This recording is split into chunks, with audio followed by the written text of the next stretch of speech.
Welcome you friend. I am Devendra Chaudhary. In this video, we are going to discuss about terms and concept in plant pathology, causes and factors affecting disease development, disease triangle and tetrahedron.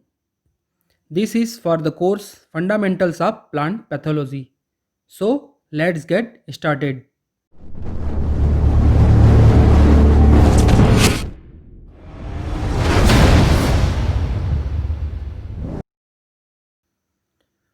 इसमें हम क्या करने वाले हैं, जो terminology plant pathology में use होता है, जैसे कि प्लांट डिजीज़, प्लांट पैथोलॉजी और साइन सिम्टम, ये सब क्या होते हैं, इनके बारे में डेफिनेशंस या ये जो होता क्या है उसके बारे में समझेंगे।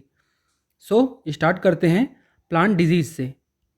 Plant disease is a mall functioning process that is caused by continuous irritation of pathogen और environmental factor which result in producing macro or microscopic symptoms in plant। जब कोई भी सिम्टम बायोटिक कॉज से होता है तो उसे क्या कहते हैं, डिजीज़। लेकिन जब कोई सिम्टम इन्वायरमेंटल फैक्टर से प्रोड्यूस होता है उसे कहते हैं disorder. We can define disorder as non infectious plant disease due to abiotic causes such as adverse soil and environmental conditions। इसके कैरेक्टरिस्टिक्स क्या क्या हैं? ये जो डिसऑर्डर होता है वो abnormal temperature, abnormal soil moistures, soil nutrient की कमी या अधिकता, लाइट की कमी या अधिकता, सॉइल पॉल्यूशन, एयर पॉल्यूशन या एयर ह्यूमिडिटी में कम या ज़्यादा, सॉइल स्ट्रक्चर या सॉइल पीएच में ज़्यादा जब चेंज होता है तब जाके ये डिसऑर्डर आते हैं। Non infectious plant disease occurs in absence of pathogen. ये जो डिसऑर्डर होते हैं वो बिना पैथोजन के होते हैं, इसीलिए ये एक प्लांट से दूसरे प्लांट में ट्रांसमिट नहीं होते हैं। पैथोजन, ये पैथोजन होता क्या है?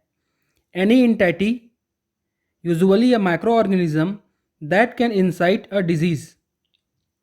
मतलब कोई भी माइक्रो ऑर्गेनिज्म जिसके कारण से पौधे में डिजीज़ उत्पन्न होता है उसे क्या कहते हैं, पैथोजन। इस पिक्चर में आप देख सकते हैं ये जो फंगस है ये पौधे के अंदर इंटर कर रहा है और यहाँ से न्यूट्रिएंट लेता है, जिसके कारण से ये जो सेल है पौधे का सेल, उसमें सिम्टम प्रोड्यूस होता है और इसी को क्या कहते हैं, डिजीज़। और डिजीज़ करने वाले जो माइक्रो ऑर्गेनिज्म हैं उसे क्या कहते हैं, पैथोजन। पैरासाइट। पैथोजन और पैरासाइट दोनों अलग अलग होते हैं। पैरासाइट क्या होता है? Organism which derive the material they need for growth from living plant. जैसे यहाँ पर आप देख सकते हैं इसमें क्या है, ये कस्कुटा, जिसको डोडर भी कहते हैं। ठीक है, ये क्या है, ये बाहर से दिखाई दे रहा है और ये जो ट्री होते हैं उनसे अपना न्यूट्रिएंट लेता है, तो इसीलिए ये जो कस्कुटा है ये क्या है, पैरासाइट है। लेकिन ये फंगस क्या है, पैथोजन है और कस्कुटा क्या है, पैरासाइट है। पैथोजन और पैरासाइट में क्या बेसिक डिफरेंस हुआ? पैथोजन और पैरासाइट दोनों होस्ट सेल से न्यूट्रिशन लेते हैं, बट जो पैथोजन होता है वो प्लांट सेल में डिजीज़ कॉज करता है, जिसके कारण से हमें वेरियस सिम्टम दिखाई देते हैं। लेकिन पैरासाइट होस्ट सेल से केवल न्यूट्रिशन लेता है और कोई भी डिजीज़ कॉज नहीं करता है, जिसके कारण से हमें कोई सिम्टम भी दिखाई नहीं देता है। Okay, pathogenicity. It is the ability of a pathogen to cause disease। किसी भी पैथोजन में जो बीमारी उत्पन्न करने की क्षमता है उसे पैथोजेनिसिटी कहते हैं। फॉर एग्जाम्पल, अगर एक प्लांट है उसके चारों ओर बहुत सारे फंगस होते हैं, लेकिन केवल कुछ ही जो फंगस हैं वो डिजीज़ उत्पन्न करते हैं। ऐसे फंगस की पैथोजेनिसिटी ज़्यादा है। और ऐसे फंगस जिनके कारण से डिजीज़ नहीं होती है, तो उनका पैथोजेनिसिटी क्या हो जाएगा? 0। Pathogenesis, it is the chain of event that lead to the development of disease in host. या फिर ऐसा भी बोल सकते हैं, sequence of progress in disease development from the initial contact between the pathogen and its host to the completion of the disease. ये देखिए, ये जो चैन ऑफ इवेंट है इसे कहते हैं पैथोजेनेसिस। मतलब अगर कोई भी डिजीज़ हो रहा है तो उसमें ये डिफरेंट स्टेप्स होते हैं। जैसे स्टार्ट करते हैं यहाँ से, अटैचमेंट। एक प्लांट है, ये लीफ हो गया, इसमें जो पैथोजन का स्पोर है वो आता है, वो उससे जब टच होता है तो इसी को क्या कहते हैं? अटैचमेंट। फिर ये जो स्पोर है वो आइडेंटिफाई करेगा कि ये मेरा होस्ट है या नहीं है। जैसे कि पक्सिनिया, अगर पक्सिनिया राइस में जाएगा या किसी अन्य पौधे में जाएगा तो वो डिजीज़ उत्पन्न नहीं करता है, लेकिन पक्सिनिया जब गेहूं में जाता है तभी जाके डिजीज़ होती है।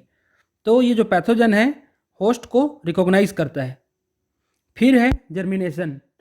इस फंगल स्पोर को पता चल गया कि ये मेरा होस्ट है, तब जाके अब इसमें जर्मिनेशन होगा और जर्म ट्यूब आएगा।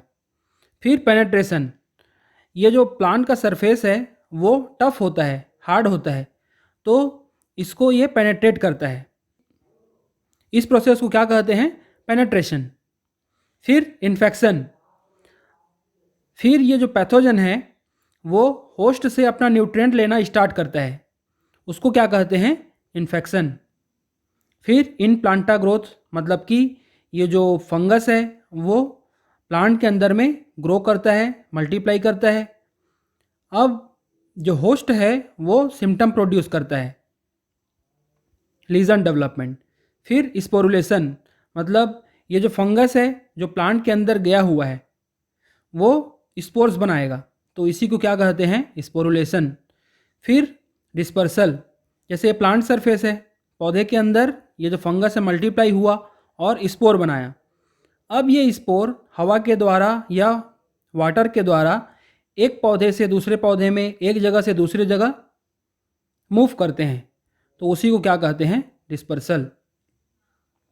फिर से ये स्पोर किसी दूसरे पौधे में जाएंगे, अटैच होंगे, तो ऐसे ही टाइप का ये साइकिल चलते रहता है, तो इसी को क्या कहते हैं? Pathogenesis.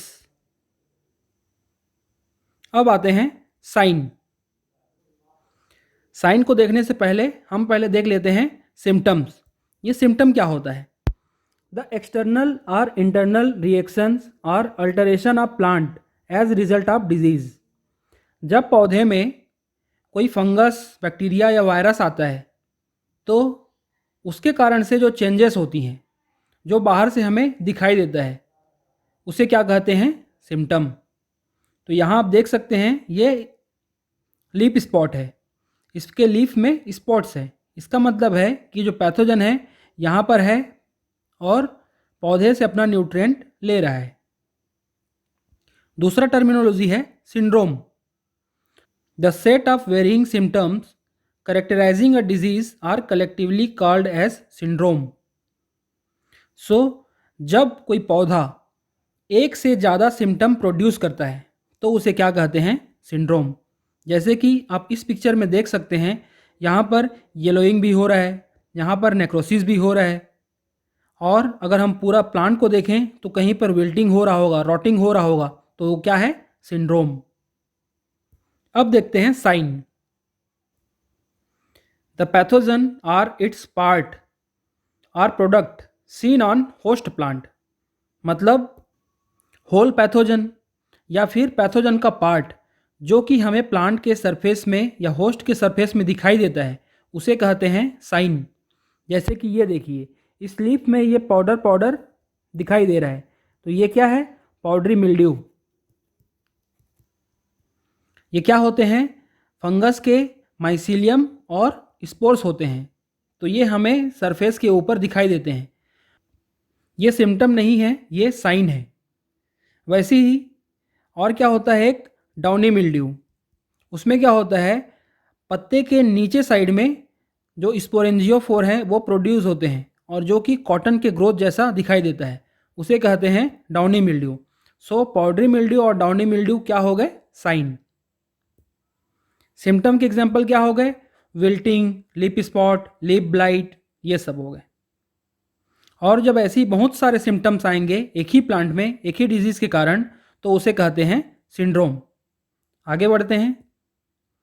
बायोट्रॉप्स, an organism that can live and multiply only on another living organism. They always obtain their food from living tissue on which they complete their life cycle. So ऐसे ऑर्गेनिज्म जो कि केवल और केवल लिविंग ऑर्गेनिज्म से ही अपना nutrition लेते हैं, उन्हें कहते हैं बायोट्रॉफ। फॉर एग्जाम्पल रस्ट, स्मट और पाउडरी मिल्ड्यू और डाउनी मिल्ड्यू भी। ठीक है। ऐसे पैथोजन क्या करते हैं? ये अपने होस्ट सेल को किल नहीं करते हैं, मारते नहीं हैं। यहाँ पर जैसे फंगस की स्पोर आएगा, जर्मिनेट होगा, माइसीलियम बनाएगा और पूरा फैल जाएगा, लेकिन अपने होस्ट टिश्यू को किल नहीं करता। ये होस्ट का जो सेल है वो भी जीवित रहता है और यहाँ पर फंगस भी न्यूट्रिशन लेता है। फिर है हेमीबायोट्रॉफ। इससे पहले देख लेते हैं पर्थोट्रॉप को। पर्थोट्रॉप्स या फिर necrotrophs. A parasite is a necrotroph when it kills the host tissue in advance of penetration and then lives saprophytically. For example, Sclerotium rolfesi. ये क्या होता है? कुछ पैथोजन पहले अपने होस्ट सेल को किल करते हैं, कुछ ऐसे एंजाइम्स या टॉक्सिन सिक्रीट करते हैं जिसके कारण से जो प्लांट सेल है वो मर जाता है। उसके बाद इस डेड सेल से अपना न्यूट्रिशन लेते हैं। सो ऐसे पैथोजन क्या कहलाते हैं? Necrotroph. For example sclerotium, rhizoctonia. ठीक है। अब देखते हैं हेमीबायोट्रॉफ को। A parasite which attack living tissue in the same way as biotrophs but will continue to grow and reproduce after the tissue is dead, called as facultative saprophytes or hemibiotrop. So ऐसे pathogen क्या हैं? जैसे plant cell हैं, पहले जब infection होगा तो कैसा होगा? एज अ बायोट्रॉफ होगा, चुपचाप ये इंटर करेंगे और यहाँ पर मल्टीप्लाई होंगे। फिर कुछ घंटे बाद, जैसे कि 36 to 48 आवर बाद, वो नेक्रोट्रॉफ में कन्वर्ट हो जाते हैं और टॉक्सिन सिक्रीट करते हैं, अपने प्लांट सेल को किल कर देते हैं। उसके बाद से यहाँ से न्यूट्रिशन लेते हैं। सो इसका एग्जाम्पल है बाइपोलरिस सोरोकिनियाना, जो कि वीट में स्पॉट ब्लॉच नाम का डिजीज करता है। अब आते हैं इनोकुलम। ये इनोकुलम क्या होता है? It is the part of pathogen which on contact with susceptible host plant cause infection. The infective propagules which on coming in contact with the host plant cause an infection. मतलब pathogen या pathogen का part जो कि susceptible host के contact में जब आता है तो बीमारी उत्पन्न करता है, तो उसे क्या कहते हैं? इनोकुलम। जैसे आप बीज को देख सकते हैं, ये जो बीज हैं वो इन्फेक्टेड हैं, और अगर फार्मर इस इन्फेक्टेड सीड्स को यूज़ करेगा सोइंग के लिए तो क्या होगा? ये जो पैथोजन है वो सीडलिंग में इन्फेक्शन करेंगे और डिजीज़ उत्पन्न होगा। तो ये जो इनोकुलम होते हैं वो पूरे का पूरा पैथोजन हो सकता है, जैसे बैक्टीरिया, या फिर पैथोजन का पार्ट हो सकता है, जैसे ऊस्पोर्स या कोनिडिया या स्क्लेरोसिया। ठीक है। अब आते हैं इनोकुलम पोटेंशियल में।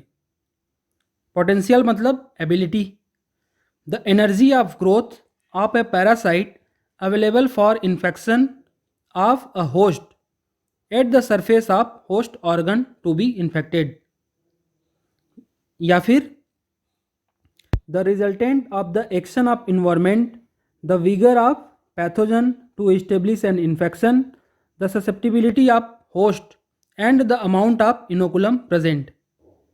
सो इनोकुलम पोटेंशियल क्या है? वो एनर्जी जो कि एक पैरासाइट को अवेलेबल है डिजीज़ के लिए, ठीक है, उसे कहते हैं इनोकुलम पोटेंशियल। फॉर एग्जांपल, एक प्लांट है और दो पैथोजन हैं, पैथोजन ए और पैथोजन बी। इसके पास कम एनर्जी है और इसके पास ज़्यादा एनर्जी है। सो जो बी पैथोजन है वो जल्दी से और ज़्यादा मात्रा में डिजीज़ करेगा क्योंकि इसके पास इनोकुलम पोटेंशियल ज़्यादा है, और जो ए है उसका इनोकुलम पोटेंशियल कम है, इसीलिए ये कम मात्रा में डिजीज़ करेगा और लेट में करेगा, ठीक है। अब आते हैं इंक्यूबेशन पीरियड में। The period of time between penetration of a host by a pathogen and the first appearance of the symptoms on the host. So आप इस डायग्राम में थोड़ा फोकस कीजिए। यहाँ पर देखिए, जैसे यहाँ पर ये जो फंगस है ये प्लांट रूट में इन्फेक्शन स्टार्ट कर रहे हैं अभी, मतलब यहाँ पर जस्ट अभी क्या हुआ है, पेनेट्रेशन हुआ है, ठीक है। ये पेनेट्रेट हुआ अंदर में, ये जो फंगस है वो मल्टीप्लाई हुआ और ज़्यादा मल्टीप्लाई हुआ, तब जाके कुछ देर बाद, मतलब कुछ दिनों बाद ये जो सिम्टम है वो डेवलप होता है और हमें ये जो प्लांट है वो मुरझाया हुआ दिखाई देता है। सो पेनेट्रेशन और सिम्टम डेवलपमेंट के बीच का जो टाइम है उसे क्या कहते हैं, इंक्यूबेशन पीरियड। सो ये अलग अलग पैथोजन के लिए या होस्ट के लिए या इन्वायरमेंटल कंडीशंस में अलग अलग होता है। किसी किसी फंगस के लिए ये 3 से 5 दिन हो सकता है, या जो बैक्टीरिया होते हैं उसके लिए 24 टू 48 आवर भी हो सकता है, ठीक है। प्रीडिस्पोजिशन मतलब favourable condition. It is the action of set of environments prior to penetration and infection which make the plants vulnerable to attack by the pathogen. It is related to the effect of environments on the host, not on the pathogen, just before actual penetrations occurs. मतलब ऐसे सब conditions जिसके कारण से जो हमारा host है उसमें ज़्यादा मात्रा में डिजीज़ आती है, वो डिजीज़ के लिए ससेप्टिबल हो जाता है, उसे प्रीडिस्पोजिशन कहते हैं या फिर फेवरेबल कंडीशन कहते हैं। हाइपर सेंसिटिविटी, नाम से ही पता चल रहा है सेंसिटिविटी कैसी है, हाइपर है, बहुत ज़्यादा सेंसिटिव है। Excessive sensitivity of plant tissue to certain pathogens, affected cells are killed quickly, blocking the advance of obligate parasite.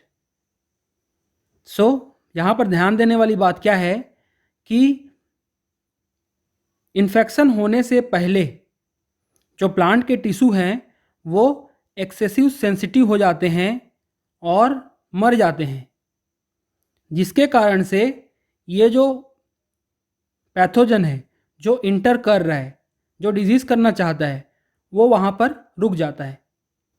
जैसे इस पिक्चर में देखिए, ये जो फंगस का स्पोर है वो डिजीज़ करना चाहता है, पहले कांटेक्ट हुआ फिर पेनेट्रेशन हुआ, यहाँ पर देखिए पेनेट्रेशन हो गया, फिर ये अपना ग्रोथ जस्ट स्टार्ट किया ही था कि होस्ट को पता चल गया कि इन्फेक्शन हो रहा है, फिर क्या होगा, ये हाइपर सेंसिटिव रिएक्शन स्टार्ट करता है, फिर ये जो सेल है वो मरने लगता है और फाइनली ये मर जाता है, जिसके कारण से क्या होता है, ये जो ऑब्लिगेट पैरासाइट है, मतलब कि ऐसा पैरासाइट जो केवल लिविंग टिश्यू से ही अपना न्यूट्रिशन लेता है, वो उसको न्यूट्रिशन नहीं मिलता और ये जो पैथोजन है वो मर जाता है, फिर डिजीज़ नहीं होती है। सो ये रेजिस्टेंस रिस्पॉन्स है, ये पौधे के लिए फ़ायदेमंद होता है।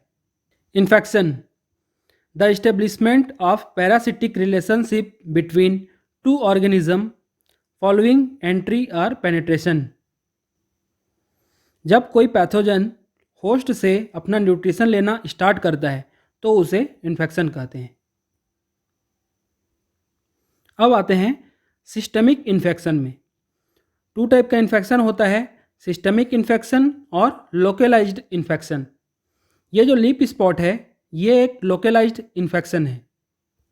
इसमें क्या होता है, जहाँ पर इन्फेक्शन हुआ है वहीं पर ही सिम्टम आते हैं, तो इसे लोकलाइज्ड इन्फेक्शन कहते हैं। और जैसे ये है व्हीट स्मट, इसमें इन्फेक्शन होता है सीडलिंग में, सिम्टम आता है ईयर्स में। तो ये कैसा सिम्टम है, सिस्टमिक इन्फेक्शन है या फिर सिस्टमिक सिम्टम है। ठीक है।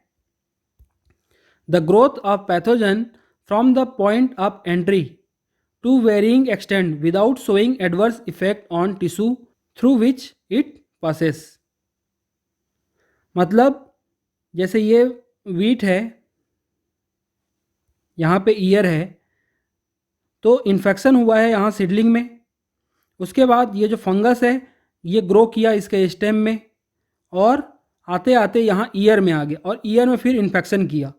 सो इस बीच में जो पैथोजन है फंगस, उसके कारण से कोई सिम्टम प्रोड्यूस नहीं हुआ, तो इसी को क्या कहते हैं, सिस्टमिक इन्फेक्शन। अब देखते हैं जो 4 इंपॉर्टेंट टर्मिनोलॉजी है उसको, इपिडेमिक, एंडेमिक, पैंडेमिक और स्पोरोडिक। ठीक है। सो स्टार्ट करते हैं इपिडेमिक या एपिफाइटोटिक डिजीज से। A disease usually occurs widely but periodically in a destructive form is referred as epidemic या epiphytotic disease। जब कोई भी डिजीज़ बहुत बड़े एरिया में आता है और बार बार आता है पीरियोडिकली, तब ऐसे डिजीज़ को एपिडेमिक या एपिफाइटोटिक डिजीज़ कहते हैं। For example late blight of potato, जो कि आयरलैंड में आया था 1845 में, जिसे आयरिश फेमाइन कहते हैं। ठीक है। जैसे कोई डिजीज़ अगर पूरी कंट्री में आता है लार्ज एरिया में, तब जाके उसे एपिडेमिक कहते हैं।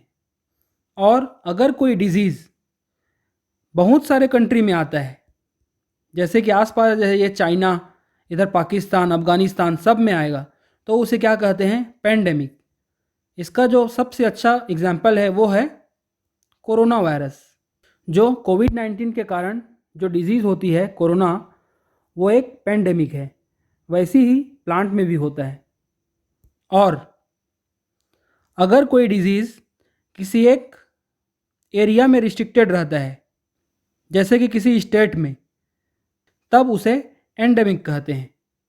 और जब कोई डिजीज़ इर्रेगुलर एरिया में इर्रेगुलर टाइम में आता है, जैसे कभी मध्य प्रदेश में आ गया, अगले साल यूपी में आ गया, फिर अगले साल राजस्थान में आ गया, तो ऐसे डिजीज़ को क्या कहते हैं, sporadic. Endemic constantly present in a moderate to severe form and is confined to particular country या district. Club root of cabbage in Nilgiri. So Nilgiri में club root of cabbage. Black wart of potato, जो कि synchytrium endobioticum से होता है, ये West Bengal, Darjeeling district. Onion smut, urocystis cepulae. Sporadic disease occurs at very irregular interval and location and in relatively fewer instances, जैसे कि udbatta disease of rice, angular leaf spot of cucumber. तो ये अलग अलग एरिया में अलग अलग टाइम में आते हैं, इरेगुलर होता है। Pandemic disease, for example wheat rust strain UG99, ये है युगांडा 1999। मतलब व्हीट रस्ट का एक स्ट्रेन 1999 में युगांडा में रिपोर्ट किया गया था, जो कि बहुत ही ज़्यादा डिस्ट्रक्टिव है और बहुत सारी कंट्री में प्रेजेंट है, लेकिन अभी इंडिया में ये आया नहीं है। So an epidemic occurring world wide are over a very wide area crossing international boundaries and usually affecting a large number of population, तो इसे कहते हैं पैंडेमिक। कोरोना वायरस को आप प्लांट पैथोलॉजी में मत लिखना, वो गलत हो जाएगा। हमें केवल प्लांट के जो डिजीज़ हैं उसको लिखना है, जैसे कि वीट रस्ट UG99। अब देखते हैं प्राइमरी इन्फेक्शन और primary inoculum. The first infection of a plant by overwintering और ओवर समरिंग पैथोजन, मतलब राइस ब्लास्ट की बात करते हैं। ठीक है, ये जो पैथोजन है, इसका जो पैथोजन है वो है मैग्नापोर्थी ओराइजी। सो उसके जो स्पोर्स हैं अभी यहाँ पर सरवाइव कर रहे हैं सॉइल में। अभी खरीफ में लगा था राइस, उसके बाद रबी में हम गेहूँ लगा देते हैं, समर में फैलो छोड़ देते हैं, फिर अगले साल जब इस सेम फील्ड में राइस फील्ड लगेगा, फिर ये जो फंगस का स्पोर है यहाँ सरवाइव कर रहा है, वो अगले साल इन्फेक्शन करेगा। सो जो पहला इन्फेक्शन रहेगा उसे कहते हैं प्राइमरी इन्फेक्शन, और जो इनोकुलम जो यहाँ पर सरवाइव कर रहा है जिसके कारण से प्राइमरी इन्फेक्शन होगा उसे क्या कहते हैं, प्राइमरी इनोकुलम। ठीक है, द ओवरविंटरिंग और over summering pathogen are its spore that cause primary infection. वैसे ही अब देख लेते हैं सेकेंडरी इन्फेक्शन और सेकेंडरी इनोकुलम में। अब प्राइमरी इनोकुलम या प्राइमरी इन्फेक्शन के कारण यहाँ पर डिजीज़ तो हो गई, फिर यहाँ पर कोनिडिया बनेगा। अब ये कोनिडिया हवा से उड़ के जाएगा दूसरे प्लांट में, वहाँ पर इन्फेक्शन करेगा। सो ये जो दूसरा इन्फेक्शन या फिर इसके बाद जो और इन्फेक्शन होंगे उसे क्या कहते हैं, सेकेंडरी इन्फेक्शन। और सेकेंडरी इन्फेक्शन जिसके कारण से होगा उसे कहते हैं secondary inoculum. An infection caused by secondary inoculum is known as secondary infection, या फिर inoculum produced by infection that take place during the same growing season, उसे कहते हैं सेकेंडरी इनोकुलम। सो इस वीडियो के लिए इतना ही, धन्यवाद।